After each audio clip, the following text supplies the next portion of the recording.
Et est-ce qu'on arrive à être fondamentalement neutre et pas biaisé quand on va sur le terrain? Est-ce que c'est un objectif d'ailleurs du journaliste? Bien sûr que non, je vais pas être neutre. Je vais raconter ce que je vois, je vais les faire... Il y en a qui vont me sauter aux yeux, d'autres que je verrai moins. Et c'est comme ça, un bon reportage, c'est aussi un regard. Maintenant, j'essaye d'être honnête, c'est pas tout à fait pareil. Crayonniste, bonjour. Dans l'épisode d'Œil pour Œil d'aujourd'hui, je reçois Raphaël Baquet, journaliste politique et grand reporter au Monde. J'avais, à titre personnel, découvert Raphaël Baquet et son travail avec le livre Ricci, sorti en 2015, dans lequel elle revenait sur la vie de Richard Descoings, ancien président de Sciences Po, et dévoilait les coulisses du pouvoir. Raphaël Baquet a été récompensé plusieurs fois pour ses enquêtes, et sa qualité de journaliste n'est plus à prouver. Mais alors, est-ce que les journalistes ont encore toute la confiance des citoyens ?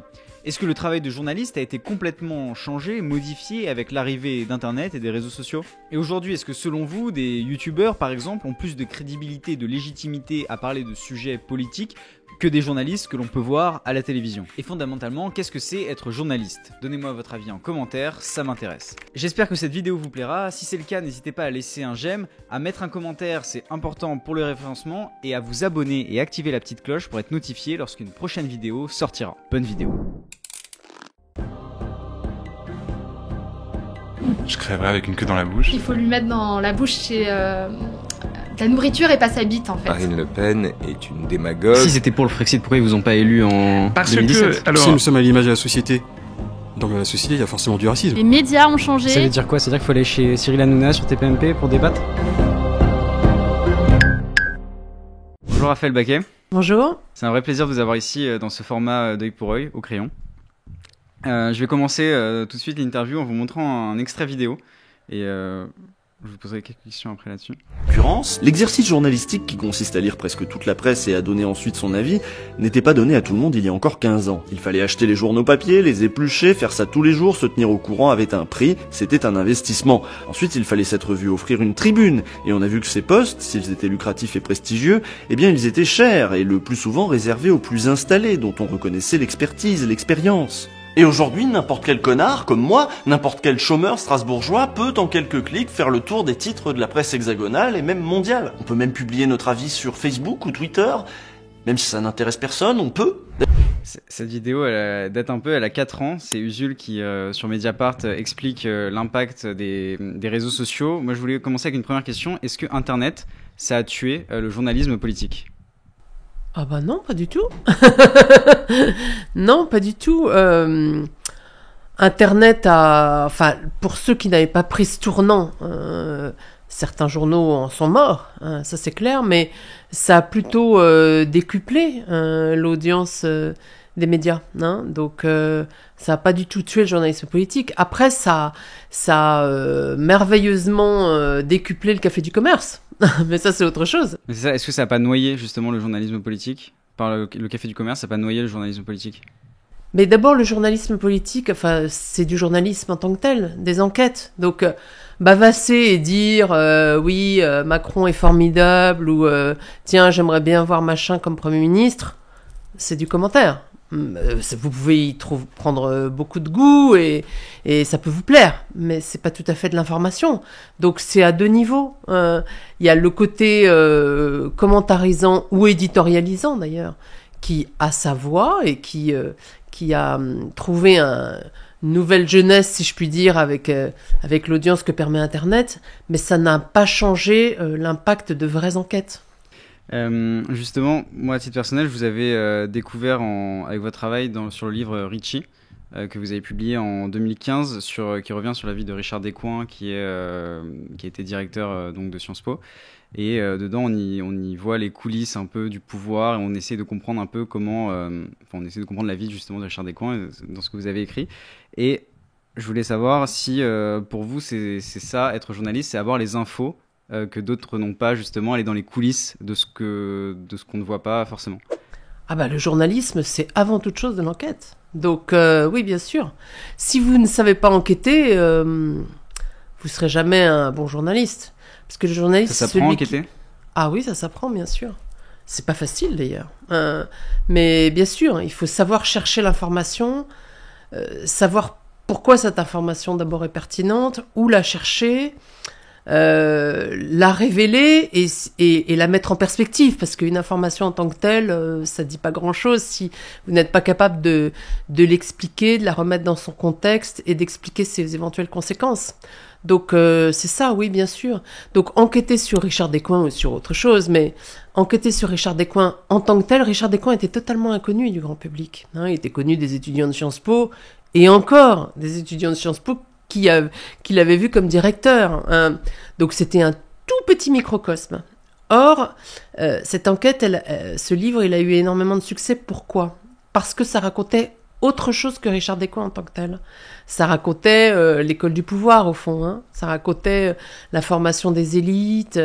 Ça racontait aussi parallèlement le petit monde homosexuel des années 80 et 90. Sa liaison avec Guillaume Pépi, vous racontez. Voilà. Donc ça racontait plusieurs choses. Et c'est pour ça que l'enquête devient intéressante pour le public. C'est une remise en perspective d'un sujet. Et quand on écrit un livre comme ça, par exemple, ou d'autres, on se dit quelle info on va délivrer, qu'est-ce qui est pertinent de délivrer ou pas. Est-ce qu'il y a des informations, par exemple, aujourd'hui que vous avez et que vous avez toujours choisi de ne pas délivrer soit par respect, soit par sécurité Est-ce qu'il y a des infos qu'on choisit ? Les limites, hein, c'est la loi. Donc, c'est des vraies limites en France, hein, plus qu'en Angleterre. Mais c'est une limite. Alors, on peut choisir de violer la loi dans certains cas. Par exemple, le secret de l'instruction. Quand on a un dossier d'instruction, il arrive assez fréquemment que les journaux violent le secret de l'instruction pour délivrer une information. Les autres lois importantes, c'est le respect de la vie privée, donc voilà, ou les lois sur la diffamation. Donc c'est ça avant toute chose qui vous contraint. Après, s'interdire de dévoiler un sujet. Non, sauf si vous n'en êtes pas certain, bien sûr.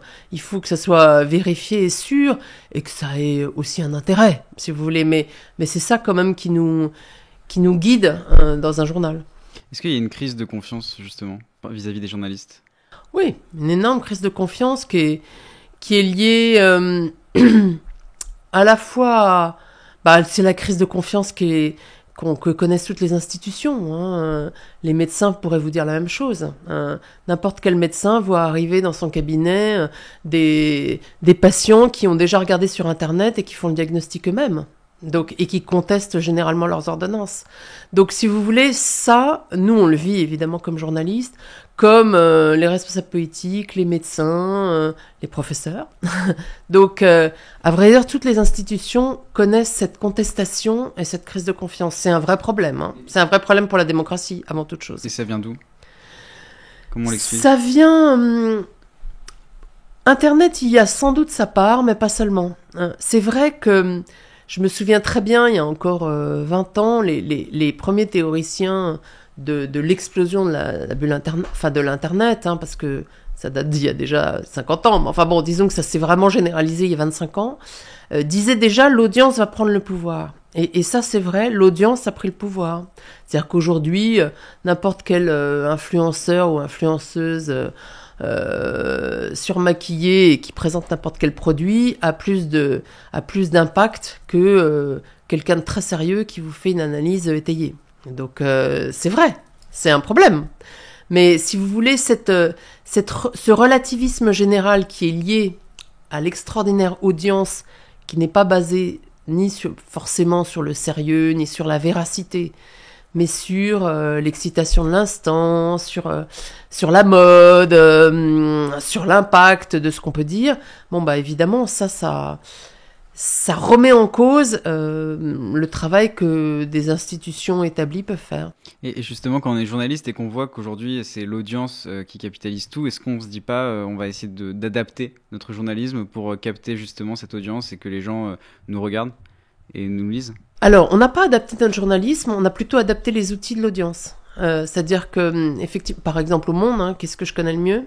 Le site Internet s'est créé en 1995. Donc, à l'époque, disons que jusqu'aux années 2000, c'était encore relativement confidentiel. Puis, il y a eu une explosion dans les années 2000.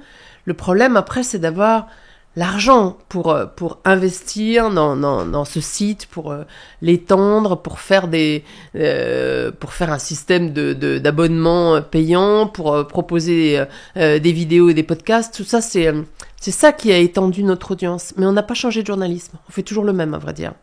Après, on peut faire de la vidéo ou on peut faire des podcasts si vous voulez, mais c'est du journalisme. Donc il y a quand même une audience qui reste captée et captivée par des choses intéressantes, sérieuses et qui n'a pas besoin de... Ah bah l'audience du Monde est énorme. Hein. Non, mais c'est pas une audience qui serait la même que des influenceurs par exemple ? C'est une audience différente ? Bah, par exemple, pour les présidentielles, on a 45 millions de personnes qui se connectent sur le site. Donc vous voyez, c'est pas... Sur la période ? Sur quelle période ? Sur les 15 jours de présidentielle. Donc c'est pas non plus... C'est bien plus qu'un influenceur. Hein ? Alors, c'est pas Kim Kardashian, mais si vous voulez, c'est quand même très important. Donc il faut pas imaginer que l'information sérieuse n'a pas d'audience. Hein. Et là, je vous donne les chiffres du Monde. Si je vous donnais ceux du New York Times, ça serait bien plus important, bien sûr. Donc, n'imaginez pas que l'information sérieuse est battue à plat de couture. Ce n'est pas vrai. Le seul problème, c'est plutôt la morcellisation, enfin le morcellement, si je puis dire, l'éclatement des audiences. C'est-à-dire qu'il y a des gens qui lisent Le Monde, mais qui y arrivent par Facebook, Twitter ou directement le site. Et puis il y a des gens qui n'y arriveront jamais. Vous voyez ? Donc ça c'est la vraie difficulté. Mais cela dit, avec Internet, on attrape des gens qui n'y viendraient pas naturellement. Soit parce que ils arrivent sur notre site essentiellement par les réseaux sociaux. Ils peuvent y arriver par Snapchat, ils peuvent y arriver par Instagram, ils peuvent y arriver par Facebook. Donc ils arrivent sans avoir forcément voulu arriver sur Le Monde. Mais ils arrivent par un sujet qui les intéresse. Donc ça a plutôt décuplé notre audience qu'amoindri. Hein. Et justement, au Monde, votre objectif, c'est de tout numériser ou de garder encore un journal papier ? On a les deux. Alors, il y a toujours, on vend quand même toujours à peu près, il y a 180 000 abonnés payants du journal papier et à peu près très peu en kiosque. À peu près entre 30 et 40 000 numéros, si vous voulez, qui se vendent en kiosque. Donc les kiosques ferment tous les jours. Donc les kiosques ferment. Enfin, je vous donne un chiffre, ça veut dire grosso modo 200 000 personnes qui lisent encore le papier par jour. C'est pas complètement négligeable. C'est une audience plutôt âgée ou c'est une audience plutôt âgée, un tout petit peu d'étudiants, mais le gros des troupes lisent sur Internet, bien sûr. Oui, c'est plutôt des gens âgés ou des institutionnels. Il y a toujours des entreprises ou des administrations qui achètent le journal papier, par tradition, par facilité. Donc, on peut pas faire une croix sur ces 200 000 personnes. Vous voyez, ça représente quelque chose. On accompagne plutôt la fin du papier. Peut-être que dans 20 ans, si vous m'avez invité, je vous dirais, bon bah voilà, le papier, il n'y a plus que 10 000 personnes. Vous voyez ? Mais pour l'instant, on n'en est pas là. Et est-ce que aujourd'hui, les journalistes ont déserté le terrain ? Ou ils continuent d'aller sur le terrain ? Déserter le terrain ? Ah bah non, c'est le contraire. Non, pas du tout, on y est toujours. Non, au contraire. Hein. Là, j'arrive, vous voyez, en coup de vent, j'avais plein de rendez-vous toute la journée. La semaine dernière, j'étais en reportage. J'y repars jeudi. Non, pas du tout. Bah, si on n'est pas sur le terrain, je sais pas très bien quelle information on peut rapporter. C'est quand même ça la base du journalisme. Vous faites pas tout par téléphone. Il faut rencontrer les gens, il faut aller voir, il faut humer les atmosphères. Il y a le hasard aussi, c'est-à-dire que quand vous allez, ça joue d'ailleurs beaucoup, quand vous allez en reportage, bon bah vous prenez toujours quelques rendez-vous si vous voulez pour pas complètement perdre du temps sur place, mais vous rencontrez des gens de hasard et donc ça fait beaucoup hein, dans une enquête. Je dis ça parce qu'on pourrait se dire qu'aujourd'hui avec Internet justement beaucoup de journalistes seraient amenés à chercher une information sur Internet et à pas forcément avoir besoin d'aller se déplacer, chercher l'information. Alors oui, moi qui donne des cours en école de journalisme, je vois souvent ça, c'est un leurre. C'est-à-dire que certains jeunes journalistes croient ça. Alors sur Internet, c'est très biaisé ce que vous pouvez avoir. D'abord, encore faut-il avoir accès à Internet déjà. Et puis, comment vous faites votre choix ? Vous prenez sur les réseaux sociaux ? Bah dites donc, vous n'avez pas tout le monde. Hein. Et puis, comment vous faites avec les gens qui justement n'ont pas accès, maîtrisent mal la langue écrite, n'ont pas tous les moyens. Vous passez complètement à côté d'une très grande partie de la population. Donc, non, les gens qui font... Il y en a, hein, mais les gens qui font des enquêtes à partir de 3 tweets, je pense que c'est pas du tout pertinent, et ça peut même les envoyer à faire des grosses erreurs. Mais c'est pour ça que je disais, est-ce que les journalistes n'ont pas déserté le terrain, dans le sens où est-ce que c'est pas de plus en plus de personnes qui se dirigent vers le journalisme optent pour cette manière-là de fonctionner? Bah, s'ils le font, ils se trompent complètement de métier. Je pense que c'est pas du tout... vous pouvez pas faire une enquête pertinente comme ça. Donc, vous voyez, je me souviens très bien, quand il y a eu les Gilets jaunes, le mode de rassemblement, de politisation aussi, d'organisation des Gilets jaunes était beaucoup sur Facebook. Mais si vous alliez pas sur les ronds-points, vous passiez à côté d'une partie de ce mouvement. Vous êtes allé sur les ronds-points? Bah bien sûr, bien sûr. Bah, couvrir les Gilets jaunes sans aller sur les ronds-points, vous passez à côté du truc. Or, si vous regardiez que sur Facebook, vous pouviez voir la part la plus radicale du mouvement, qui existe, hein, et qu'on voit d'ailleurs encore perdurer. Mais en allant sur les ronds-points, vous pouviez voir autre chose, c'est-à-dire l'espèce de volonté de se rassembler, ce qui racontait aussi ce qu'était la déshérence de la France périphérique. C'est-à-dire où il n'y a plus de café, où il n'y a plus de lieu de rassemblement. Et les ronds-points, c'était très clairement la reconstruction d'un café. Donc, si vous voyez pas ça, vous comprenez que la moitié du mouvement. Vous voyez ? Donc c'est très important. Et est-ce qu'on arrive à être fondamentalement neutre et pas biaisé quand on va sur le terrain? Est-ce que c'est un objectif d'ailleurs du journaliste, quand on va sur le terrain, de ne pas être biaisé par ce qu'on peut voir et de la manière dont on va l'interpréter? Est-ce qu'on y arrive? Bah, je sais pas si c'est le bon sujet, parce que pourquoi être neutre? Vous pouvez pas être neutre. Vous regardez, vous voyez, si je vous raconte justement un rond-point avec des gilets jaunes, je les raconte tels que je les vois. Donc, c'est des êtres humains. Donc, il y a une forme de chaleur à faire passer. Vous voyez, c'est pas une écriture robotique. Donc, bien sûr que non, je vais pas être neutre. Je vais raconter ce que je vois, je vais les faire... y en a qui vont me sauter aux yeux, d'autres que je verrai moins. Je vais aller leur poser des questions, déjà aller vers eux. Pourquoi je vais vers celui-là plutôt que vers celle-là? Pourquoi je lui pose cette question? Vous voyez, forcément, j'y mets de moi, de mes affects, de mon intelligence, du sujet. J'y mets de ma propre compréhension. Donc non, c'est pas neutre. Et c'est comme ça, un bon reportage, c'est aussi un regard. Maintenant, j'essaye d'être honnête. C'est pas tout à fait pareil. Je dis ça parce que j'ai vu que vous avez publié un livre qui s'appelle La communauté, et que vous avez eu des critiques justement sur ceux qui dirigent la ville où vous êtes rendu. Et justement, c'était quand des critiques arrivent, une fois que vous avez écrit un reportage, vous avez essayé justement, comme vous dites, d'être honnête. On se dit quoi? On se dit, j'ai mal interprété ce que j'ai vu. Qu'est-ce qui s'est passé? Pourquoi est-ce que c'est un jeu politique? Oui, alors parce que là, les critiques que vous citez, c'est l'opposant de droite, Othman Nasrou, qui en fait un élément. Il était en pleine campagne électorale pour les municipales, donc faut pas être dupe non plus du truc. Donc je sais très bien pourquoi il fait ses critiques. Je l'ai rencontré. Bon, enfin d'ailleurs, la critique est libre et franchement, moi j'ai aucun problème avec ça. Mais ce qu'il faut, c'est raconter les choses telles que vous les voyez. Et ce qui est important, c'est pour ça que j'insistais sur l'honnêteté plus que la neutralité. La neutralité, ça n'existe pas, et je ne suis même pas sûre que ça soit souhaitable. Parce que, encore une fois, c'est la différence entre un robot et un être humain. En revanche, l'honnêteté, oui, c'est important.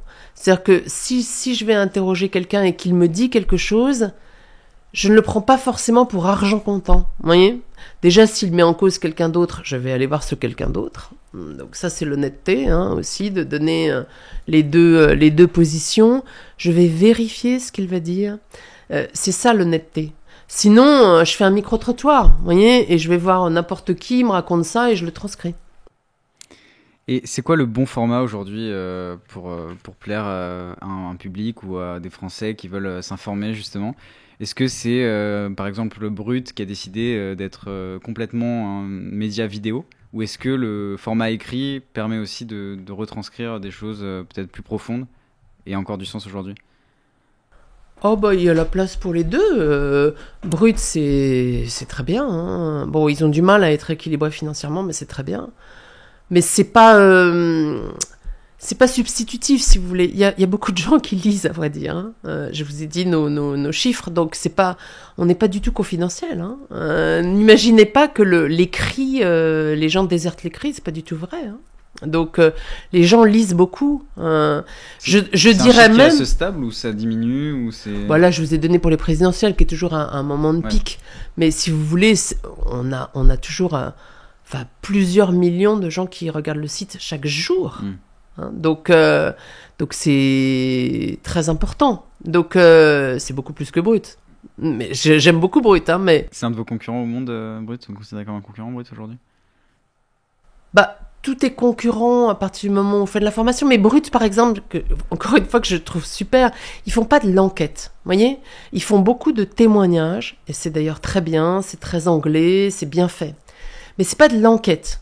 Ils vont pas aller chercher les réseaux russes en France. Ils vont pas aller enquêter là-dessus pour les filmer, vous voyez ? Ils font autre chose. Ils filmeront le témoignage d'un réfugié ukrainien ou d'un opposant russe, vous voyez ? C'est pas tout à fait pareil. Mais ça n'empêche pas que ce soit très bien, hein. Mais vous voyez, on fait pas exactement la même chose parce que c'est une question d'angle et de style de média. Mais vous avez, par exemple, chez Brut, il y a Charles Villa qui fait des documentaires. Oui. Mais c'est super. Non, mais parce que vous dites, ils vont pas forcément chercher. Mais là, mais ils font moins, je veux dire, dans leur offre de tous les jours. Mais quand je dis ça, ce n'est pas une critique négative. C'est un angle, une ligne éditoriale du média, et c'est comme ça. Donc voilà, mais je trouve ça très bien quand même.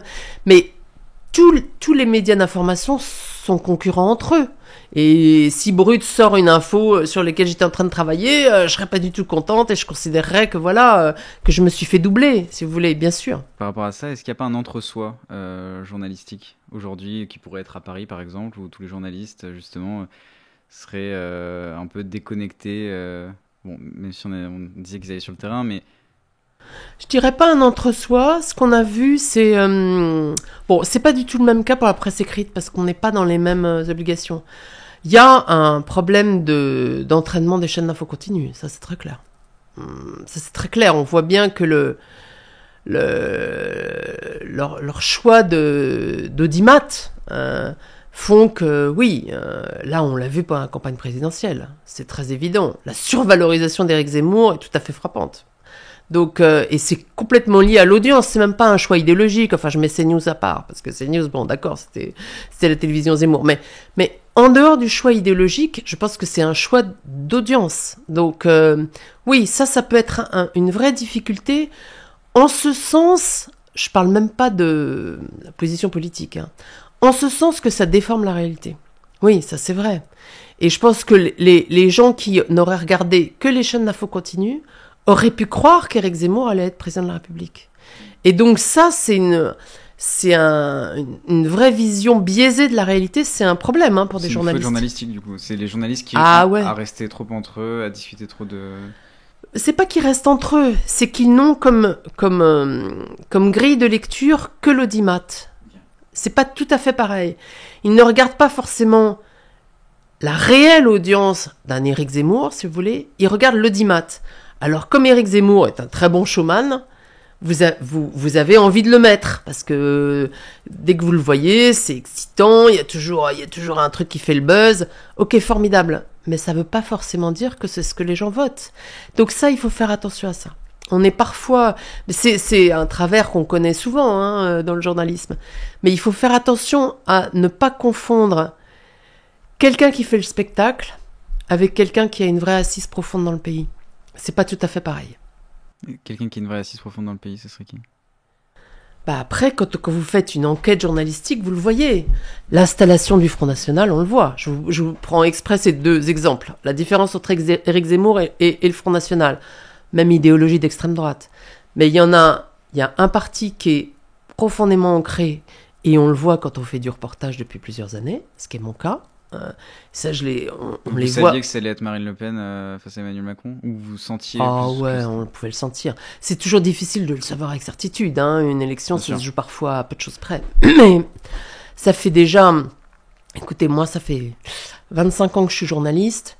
Il y a 25 ans, les gens n'osaient pas tellement dire qu'ils votaient Front National. Aujourd'hui, les gens le disent à visage découvert. Ça, c'est la preuve d'une installation profonde dans le pays.